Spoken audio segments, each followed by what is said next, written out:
ቤሎ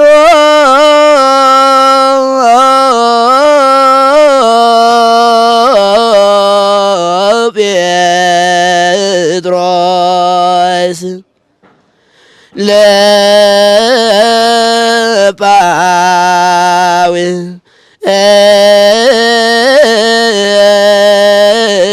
ለጳውሎስ ጥባኬ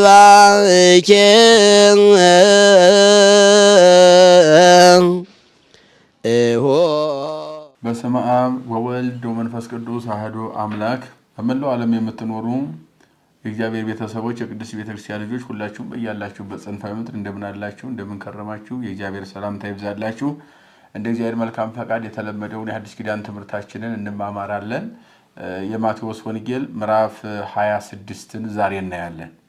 ምዕራፍ 26 ምን ይላል? ስለምን ይናገራል? በውስጡ ምን አይነት ታሪክ አለው? ለኛ ስለ ህይወታችን እንዴት አድርገን ወደ ህይወታችን ተረጉመዋለን? እንየው እስኪ። የማቴዎስ ወንጌል እንግዲህ ምዕራፍ 26 እንዲህ በማለት ይጀምራል። ወኮነ እምዘፈጸመ እግዚእ ኢየሱስ ዘንተ ኩሎ ነገር ወይቤሎሙ ለአርዳኢሁ። ስለ ፍርድ ጉዳይ ያንን ጠንቅቆ ከነገራቸው በኋላ እንዴት ዓለም ላይ እንደሚፈርድ ፈራጅ ሆኖ እንዴት እንደሚመጣ ሲፈርድ በቀኝ በግራ እንዴት እንደሚያቆም ማለት ነው። ያንን በዝርዝር ከነገራቸው በኋላ ተአምሩሁ ከመምድረ ክልኤ ሞዓሊ ከጉን ፋሲካ ከሁለት ቀን በኋላ ፋሲካ እንደሚሆን ታውቃላችሁን ይላቸዋል። ወይዝጎ ለወልደ ጓለሚያው ወልደ ጓለሚያው ክርስቶስን እኔ ይዙኛል ሊቃነ ካህናት ጸሐፍት ረበናት እነኚህ ሁሉ ተባብረው ባንድ ላይ ማለትም 8 ሸንጎ የሚባሉ ናቸው ማለት ነው። ጸሐፍት አሉ፣ ሊቃናት አሉ፣ ረበናት አሉ። እንደገና የነኚህ መሪዎች ደግሞ እነ ቀያፋ እነ ሐና የሚባሉ ወይም ሐና የሚባሉ እነኚህ ሁሉ አሉ። እነኚህ በአጠቃላይ ተሰብስበው በአንድ ላይ ደግሞ በኢየሱስ ክርስቶስ ላይ ተማከሩ። ከመባህብ ሊያዝጎ በገመድ ይዙት ዘንድ ተማከሩ። ለእግዚእ ኢየሱስ ይቅትልዎ ይገሉት ዘንድ ወይቤሉ ባሕቱ አኮኬ በበዓል ከመይኩን ሐከክ በውስተ ሕዝብ በሕዝብ ዘንድ ክርክር ችግር ጭቅጭቅ እንዳይፈጥርብን በበዓል እንዳይሆን ብለው ምክር መመካከራቸውን ሊቃነ ካህናቱ ቀያፋና ሐና ረበናቱን ጸሐፍቱን ያሉ ሸንጎውን ሁሉ ሰብስበው መመካከራቸውንና ሲሆን ግን እርሱን በምሰቅልበት ጊዜ እሱን በምገልበት ጊዜ ሕዝባችን ሊታወቅ አይገባውም። በዓላችን ሐሙስ እንደሆነ ይታወቃል። ረቡዕም ደግሞ ዋዜማ እንደሆነ ይታወቃል። ስለዚህ ከሐሙስ በኋላ ዓርብ መሆን አለበት የሚለውን በጽኑ ማለትም በጥብቅ ተነጋግረው ይህን በሰፊው ምክር የመከሩበትና የመከሩበት ብቻ ሳይሆን ምክር የጨረሱበት ቀን እንደሆነም ሊቃውንት አባቶቻችን እንደውም በቅዱስ ሉቃስ ወንጌል አዋሂለቅዎ ነገረ ዛሬ ቁርጥ ነገር ወሰኑ፣ ነገራቸውን ጨረሱ፣ ሐሳባቸውን ፈጸሙ፣ ዓርብ እንደሚሰቅሉ ተስማምተው ወጡ የሚል እናገኛለን ማለት ነው። በዚህ ምክንያት ስለ አይሁድ ምክር ነው የሚነግረን ማለት የመጀመሪያው። ከዚያ ቀጥሎ ያለው ስንመለከተው ወበጽሖ እግዚእ ኢየሱስ ቢታንያ ቦአ ቤተ ስምዖን ዘለንጽእ ወደ ጌታችን ኢየሱስ ክርስቶስ ከኢየሩሳሌም ወደ ቢታንያ ተመለሰና ወደ ስምዖን ቤት ገባ ይላል። ስምዖን ቤት አንዳንዱ ወንጌላውያን ስምዖንም ያሉ አሉ፣ ስምዖን ዘለንጽ ያሉ አሉ፣ እንደገናም ደግሞ አልዓዛር ያሉ አሉ።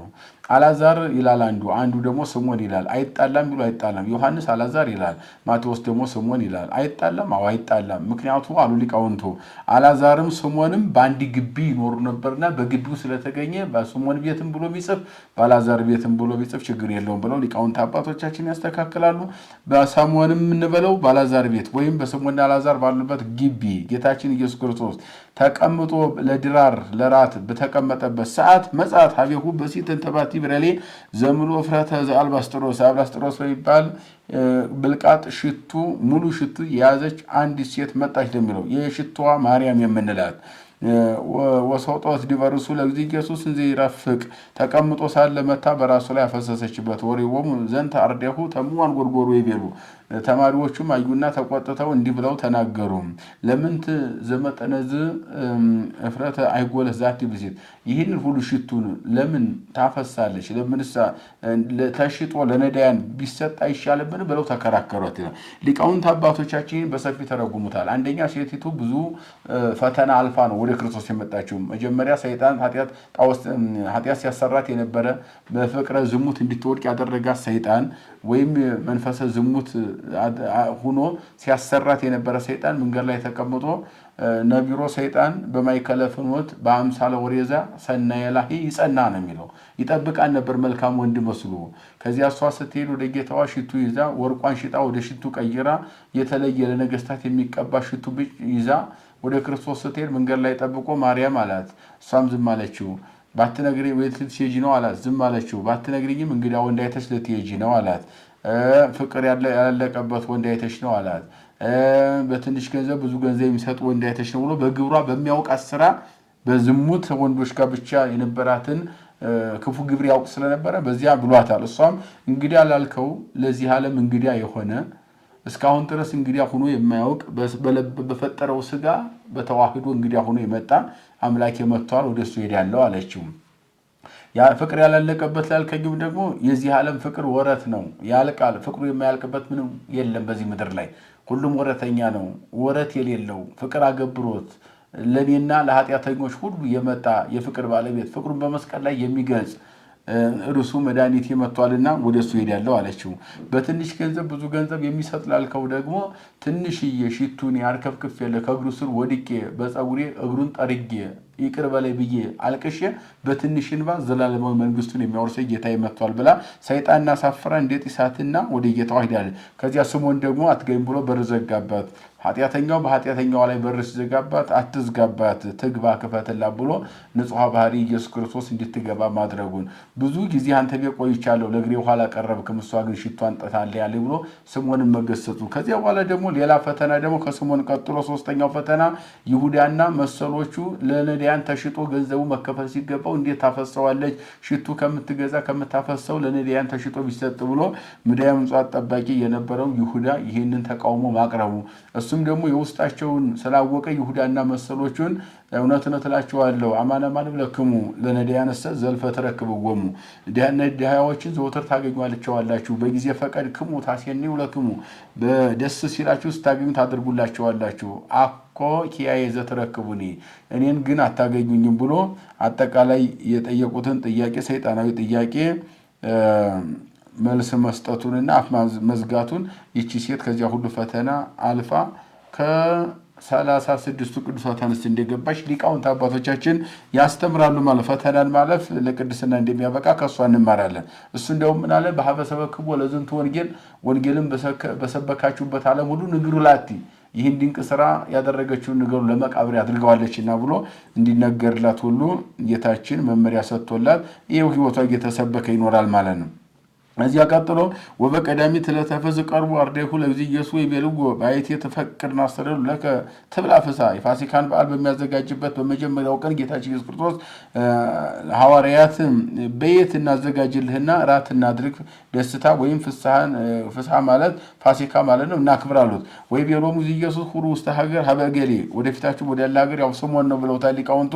ወበልጎ ለባለቤትም ይቤለከ ሊቅ ይቤለከ ይላል ድጓው ይቤለከ ሊቅ ጊዜ ቀርበ በሀቤ ገብር ፋሲካም ስላርዳይ ከተማሪዎች ጋር በአንተ ቤት ፋሲካ ማደርግበት ደስታ የማደርግበት ወይም ፋሲካ ማከብርበት ጊዜ ደርሷል በሉት ብሎ መላካቸው ወደፊታችሁ ሄዳችሁ በሉት ብሎ መላኩን ነው። ከዚያ በኋላ ወሚሰተ ከይኖ ረፈቀ ምስለ አሰርቱ ወክለቱ አርዳይሁ በመሸ ጊዜ ከ12 ሐዋርያት ጋር ጌታችን አምላካችን መድኃኒታችን ኢየሱስ ክርስቶስ በዚያ ቤት መቀመጡን ነው። እዚያ በኋላ እየበላ ባለበት ሰዓት እነሱ በዚያ በራት ተቀምጠው ሳለ እናንተ መካከል አንዱ ያሲዘጋል ሌሎቻችሁ ጥላችሁ ትበተናላችሁ ብሎ ለነሱ ትምህርት ማስተማሩን ነው። ከዚያም እነ ቅዱስ ጴጥሮስ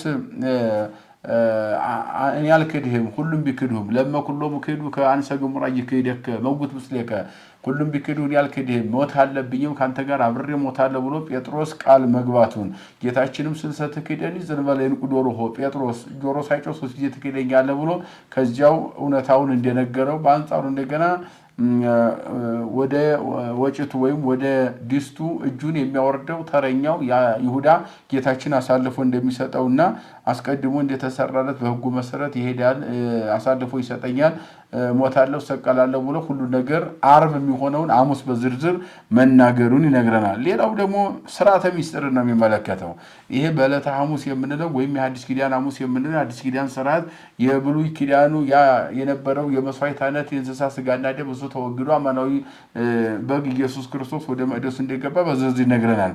ወንዘ ይበሉ ነሳ ህብስተ እዚ ኢየሱስ ወባረከ በሚበሉበት ጊዜ ኢየሱስ ክርስቶስ ህብስቱን አነሳውና ባረከው ፈተተ ቆረሰው ሀቡም ላርዳይሁ ወይ ቢሎም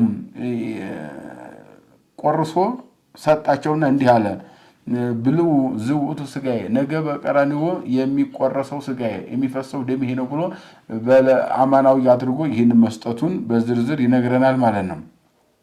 እነሱም ያንን ከበሉ በኋላ አመስግነው ተለያዩ ይላል። ከ13 አድርጎ ቆረሰ ይላሉ ሊቃውንቱ። ለምን 12 አይደሉም? ምን ቢሉ ቁርባኑ 12 ለሱ ምን ይሆነዋል ቢሉ ጢሟ ጣዕሞሙ ነው። 12 ቢያደርገው እነሱም ብቻ ቢያቆርባቸው ዛሬ ካህናቱ እነሱ ሳይቆርቡ ህዝቡን አቁርበው ብቻ ይሄዱ ነበረ። ስለዚህ ቆርባቸው አቁርቡ ሲል እርሱ ጢሟ ጣዕሞሙ እሱ ቆርቦ አቁርቧቸዋል። በሌላ አባባል 13ቱን ሕማማተ መስቀል ነገ በቀራንዮ እቀበላለሁ ሲል ከ13 አድርጎ ቆርሶ ብስቱን የሰጣቸውና የአዲስ ኪዳን ስርዓት መሰራቱን ይነግረናል ማለት ነው። ከዚያ ቀጥሎ ወምዚ ቤሎ ሙዚ ኢየሱስ ኩልክሙ ትልውኒ በዛቲ ሌሊት ተአልውኒ በዛቲ ሌሊት ትክዱኛላችሁ። እስመ ይቤ መጽሐፍ ቀጥሎ ነው ወይዘረው አባጋ መሬቱ አስቀድሞ በነቢዩ በዘካርያስ የተነገረው እረኛውን ይዘዋለሁ መንጋው ይበተናል ተብሏል። እረኛውን የኔ መንጋ እናንተ ናችሁ ትበተናላችሁ ብሎ የሚገጥማቸውን ነገርና እሱ የሚሆነውን መናገሩ ነው። እምድረ ተንሳይኮ ቀድመክሙ ገሊላ እንደገና ከተነሳው በኋላ በገሊላ ቀድማችኋለሁ ብሎ እስከ ትንሳኤው ድረስ ከስቅለቱ እስከ ትንሳኤው ያለውን ታሪክ በሙሉ መናገሩ ከዚህ ጋር ተያይዞ ጌታችን አምላካችን መድኃኒታችን ኢየሱስ ክርስቶስ ከዚያን ሰዓት ጀምሮ እሱ በሊቶስጥራም ቢሉ በፈለገ ቄድሮስም ቢሉ በዚያ ሸለቆና ሳር ውሃ በበዛበት ዛፍ በበዛበት ቦታ ሲጸልይ እንዲያደረ ሐዋርያትን ጸልዩ ተግታችሁ ጸልዩ ወደ ፈተና እንዲያትገቡ እያለ ሲያተጋቸው እንዲያደረ እነሱ ግን አይኖቻቸው ደክመው እንደነበረ በእንቅልፍ ደክመው መተኛት እንደፈለጉ በኋላ ግሱ ልያዝ ሲል ከዚህ በኋላ ኑሙ አይንፉ እንከሰ ኑሙ አይርፉ ከዚህ በኋላ እናንተ እረፉ እስመ በጻ ጊዜ ሁሉ ወልደ እጓለ እመሕያው ከመይሴባ ይሴባ እነሆ በመስቀል ላይ ከዚህ በኋላ የሚገለጥበት ድነት ዓለም ያደርግበት ጊዜው ደርሷል ብሎ ይህንን ለነሱ መምከሩም በዝርዝር ይናገራል። ሌላው ይሁዳ ጌታችን አምላካችን መድኃኒታችን ኢየሱስ ክርስቶስ 30 ብር ተቀብሎ አይሁድን እየመራ ወስዶ ከሊቶስጥራ ጫካ ክርስቶስ እንዲያስያዘውና ጌታችን ኢየሱስ ክርስቶስ መያዙን በዝርዝር የሚነግረን የመጽሐፍ ቅዱስ ክፍል ነው ማለት ነው። የመከረን የገሰጸን ያስተማረን የሰራዊት ጌታ እግዚአብሔር አምላካችን ከፀሐይ መውጫ እስከ ፀሐይ መግቢያ በፍጥረታት ሁሉ አንደበት ስሙ የተመሰገነ ይሁን። ይቆየን።